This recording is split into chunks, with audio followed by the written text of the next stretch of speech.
আসসালামু আলাইকুম দর্শক, পশ্চিমাদের অ্যাকশন শুরু এবং আমেরিকা, কানাডা, যুক্তরাজ্য দূতাবাসের স্পষ্ট বার্তা। তারা স্পষ্টভাবে জানিয়ে দিয়েছে যে এই অবৈধ সরকারের নির্বাচন তারা মেনে নিবে না এবং এ বিষয়ে শেখ হাসিনার কাছে জবাবদিহ দাবি করছে। এছাড়াও শেখ হাসিনার সাথে সংলাপে বসার জন্য আহ্বান জানানো হয়েছে। তো বন্ধুরা, চলুন এ বিষয়ে গুরুত্বপূর্ণ কথাবার্তা শুনে আসি। দর্শক, আমি জানি আপনাদের সবার মনের প্রশ্ন যে হাসিনা এরকম একটা দামি নির্বাচন করে ফেললো যে নির্বাচনে 5% লোক ভোট দিতে যায়নি। হাসিনা বলছে 40%, এরপরেও পশ্চিমারা কিছু বলতেছে না কেন?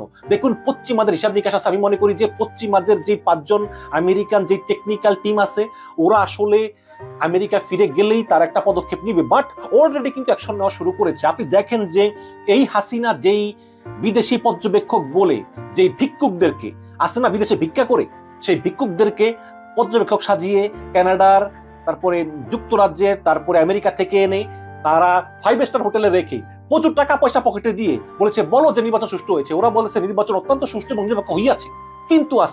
কিন্তু আজকে এই হাসিনার এই নির্বাচন কমিশনের, এই অযোগ্য চোর দুর্নীতিগ্রস্ত নির্বাচন কমিশনের মুখোশ উন্মোচন করে দিল আমেরিকা, কানাডা এবং ব্রিটেন। তারা আজকে রাখে গেল এই চোর নির্বাচন কমিশন। এখন মানবজমিন লিখেছে যে রাষ্ট্রীয় কোষাগারের অর্থ ব্যয় বিমান থেকে নামার পর, মানে বাংলাদেশে বিমান থেকে নামার পরে ফের বিমানে ওঠা পর্যন্ত বিমান ভাড়া সহ রাজস্বিক সংবর্ধনা, 5 তারকা হোটেলে থাকা খাওয়ার আয়োজন এবং সরকার কর্তৃক নিয়োগ করা গাইড এবং হোস্ট অফিসারকে সঙ্গে নিয়ে কেন্দ্র পরিদর্শন এবং হোটেলে রাজকীয় খাওয়া দাওয়া, পরবর্তীতে সরকারি ব্যবস্থাপনায় প্রতিক্রিয়া ব্যক্ত করা সহ তাদের অতি উৎসাহী কর্মকাণ্ড রাজনৈতিক এবং কূটনৈতিক অঙ্গনে ব্যাপক আলোচনা সমালোচনা জন্ম দিয়েছে। মানে এত কিছু করার পরে এরা বলবে যে নির্বাচন খারাপ হয়েছে? সেই বিমান দিয়ে আসা বিজনেস ক্লাসে, তাও আবার যাওয়া, 5 তারকা হোটেলে থাকা, তারপরে ভালো মন্দ খাওয়া, সঙ্গে সিকিউরিটি গার্ড, পুলিশ, তারপরে গাইড, হোস্ট অফিসার, এগুলোর পরে কি কেউ বলবে যে নির্বাচন খারাপ হয়েছে? ট্রাম্পের সিনিয়র পলিসি অ্যাডভাইজার পাওলো কাসাকা, এই পাওলো কাসাকা হচ্ছে ভারতীয় একটি ডিসইনফরমেশন মানে গুজব নেটওয়ার্ক। এই গুজব নেটওয়ার্ক সমস্ত বড় বড় মাধ্যমে শুধু গুজব প্রচার করার কাজে এরা নিয়োজিত ছিল এবং এই পাওলো কাসাকা তিনি একাধিকবার ধরাও খেয়েছেন এই গুজব প্রচারণায়। এই পাওলো কাসাকা হচ্ছেন পৃথিবীর অন্যতম একজন বিখ্যাত ডিসইনফরমেশন স্প্রেড করা লোক, মানে গুজব আর কি। এই তো আজকে মার্কিন দূতাবাস বলেছে যে আমেরিকা সরকার নির্বাচন পর্যবেক্ষণ করেনি, নির্বাচন উপলক্ষে কয়েকজন বেসরকারি নাগরিক বাংলাদেশে ছিলেন, তাদের বক্তব্য নিজেদের বা তাদের প্রতিষ্ঠানের, আমেরিকান সরকারের নয়, এবং প্রায় অভিন্ন বক্তব্য দিয়েছেন কানাডার ঢাকা মিশন।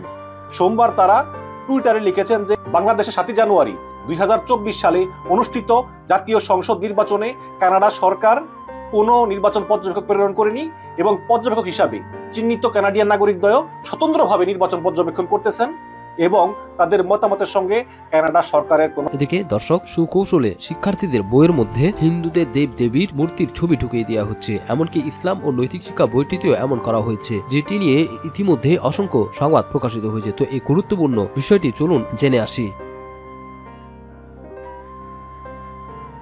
আজকে একটা জিনিস সোশ্যাল মিডিয়াতে দেখছি যে ইসলাম শিক্ষা বইয়ের ভেতরে শেষ পৃষ্ঠায় মূর্তির একটা ছবি দিয়ে দেওয়া হয়েছে। এই অপ্রাসঙ্গিক উদ্দেশ্য প্রণোদিত এই মূর্তির ছবি দেওয়ার কারণ আপনি কি মনে করেন? আমরা শুনে আসি কর্নেলের বক্তব্য। যে কথাগুলো আমি আমার শৈশবেই বুঝেছি, আমার দাদা বলেছেন যে ইন্ডিয়ার কি উদ্দেশ্য আমাদেরকে নিয়ে।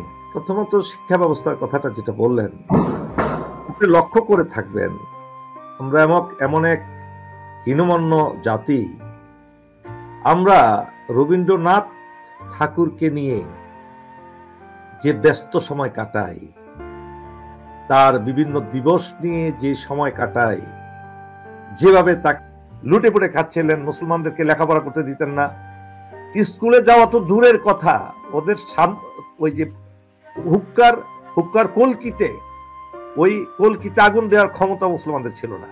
তাহলে জাত যাবে একজন। এটা প্লিজ আমার হিন্দু ভাই বোনরা, আপনারা আমাকে কোনো লেভেল দিতে চেষ্টা করবেন না। আমি সাম্প্রদায়িকতার কোনো কথা বলছি না, এখানে অধিকারের কথা বলছি। আপনারাও নির্যাতিত আপনাদের ধর্মে কাস্ট সিস্টেম যারা আছে, নমশূদ্ররা ব্রাহ্মণের ধারে কাছে যেতে পারবেন না আপনারা। নরেন্দ্র মোদী নতুন পার্লামেন্ট ভবনে আমাদের পার্লামেন্ট ভবন কিন্তু সে আইয়ুব খান করে দিয়ে গেছে কোন আমলে? বিশ্বের অন্যতম একটা স্থাপনা নামে পরিচিত এই পার্লামেন্ট ভবন। তাদের দেশে কিন্তু নাই, পাকিস্তানে কিন্তু সেই পার্লামেন্ট ভবন এখন হয় নাই। কিন্তু আইয়ুব খান ঢাকা বিশ্ববিদ্যালয়ে যে জায়গাটা প্রতিষ্ঠিত, এই জায়গাটা কিন্তু নবাব পরিবারের জায়গা ছিল, আর আমাদের নবাব পরিবারের নামই আমরা এখন ভুলে গেছি। আবার সেটা দখল করে কনকর্ড আবার একটা এতিমখানা দখল করে নিয়েছিল, ভাগ্যিস আদালতের মাধ্যমে সেটা রক্ষা পেয়েছে। যাই হোক, এই যে তখন বিশ্ববিদ্যালয়ে পড়তে গিয়ে প্রথম বাধা দিয়েছিলেন রবীন্দ্রনাথ ঠাকুর, আর সেই সারেগামা পাদের নিশা নিয়ে এখন আপনারা বসে আছেন। রবীন্দ্রনাথের সেই গান, যে গানটা লেখা হয়েছিল বঙ্গকে রদ করার জন্য, আমার সোনার বাংলা আমি তোমায় ভালোবাসি, আমি ইতিহাস থেকে বলছি, আমি নিজের থেকে, রবীন্দ্রনাথ ঠাকুর আমার শত্রুও না, আমি তারা দেখিও নাই, বাট যে আমাদের স্বার্থ বিরোধী কাজগুলো রবীন্দ্রনাথ ঠাকুর যে করেছেন এটা সবাই জানে। রবীন্দ্রনাথ ঠাকুর গড়ের মাঠে বক্তৃতা দিয়েছেন যে এই মুসলমানদের জন্য আবার কিসের বিশ্ববিদ্যালয়, কিন্তু বিশ্ববিদ্যালয় হলো, সেই বিশ্ববিদ্যালয়ে দুর্ভাগ্যবশত আমাদের সুযোগ ছিল না মুসলমানদের পড়ার। সেখানে 1947 সালের স্ট্যাটিস্টিক্স নেন, 1947 সালের 14 আগস্টের স্ট্যাটিস্টিক্স। এদিকে দর্শক, বাংলাদেশে ভোটকে বাধাগ্রস্ত করার জন্য তাই ব্যক্তিদের জবাবদিহিতার প্রতি যুক্তরাষ্ট্রের পররাষ্ট্র মন্ত্রণালয়ের বিবৃতিকে সমর্থন দিয়েছেন ডেমোক্রেট দলের প্রতিনিধি পরিষদের সদস্য গ্রেগরি মিক্স। তিনি এক্সে বলেছেন, বাংলাদেশের জনগণের গণতন্ত্রের প্রতি আকাঙ্ক্ষায় অব্যাহতভাবে সমর্থন দিয়ে যাবে যুক্তরাষ্ট্র। বাংলাদেশকে তিনি গুরুত্বপূর্ণ একটি অংশীদার হিসেবে অভিহিত করেছেন। বলেছেন, সহিংসতার রিপোর্ট তদন্তের জন্য পররাষ্ট্র মন্ত্রণালয় যে আহ্বান জানিয়েছে তার প্রতি আমি সমর্থন জানাই। উল্লেখ্য, গ্রেগরি মিক্স 1998 সাল থেকে নিউ ইয়র্কে ডেমোক্রেট দল থেকে নির্বাচিত প্রতিনিধি পরিষদের সদস্য। তিনি 2021 সাল থেকে 2023 সাল পর্যন্ত প্রতিনিধি পরিষদে পররাষ্ট্র বিষয়ক কমিটির সভাপতি ছিলেন। তিনি এখনো এই কমিটির একজন পদস্থ সদস্য। এদিকে দর্শক, উইলিয়াম বি মাইলাম বলেছেন, সুষ্ঠু হয়নি নির্বাচন, নিরপেক্ষ সরকারের অধীনে আবারও দিন। বাংলাদেশে সদ্য অনুষ্ঠিত জাতীয় সংসদ নির্বাচনে দেশের নাগরিকদের আকাঙ্ক্ষার প্রতিফলন ঘটেনি। তাদের বেশিরভাগই নির্বাচনের দিন ঘরে থাকার অপশন বেছে নিয়েছেন। তবে এর উল্টো দাবি করছে নির্বাচন কমিশন। দ্বাদশ জাতীয় সংসদ নির্বাচনকে মূল্যায়ন করতে গিয়ে এক বিবৃতিতে এ কথা বলেছেন বাংলাদেশে নিযুক্ত যুক্তরাষ্ট্রের সাবেক রাষ্ট্রদূত ও বর্তমানে রাইট টু ফ্রিডমের প্রেসিডেন্ট উইলিয়াম বি মাইলাম। বিবৃতিতে তিনি বলেছেন, 29 ডিসেম্বর নির্বাচন নিয়ে আমরা যে উদ্বেগ প্রকাশ করেছিলাম তা সত্য হয়েছে। এরই মধ্যে যুক্তরাষ্ট্র, যুক্তরাজ্য ও অন্যরা বাংলাদেশে অনুষ্ঠিত 7 জানুয়ারির নির্বাচনকে অবাধ ও সুষ্ঠু হয়নি বলে মূল্যায়ন করেছে। উইলিয়াম বি মাইলাম এই বিবৃতি দিয়েছেন 9 জানুয়ারি। এতে তিনি আরো বলেছেন, নির্বাচন অংশগ্রহণমূলক না হওয়ায় তা বাংলাদেশের চলমান রাজনৈতিক সংকটের সমাধান করতে পারবে না।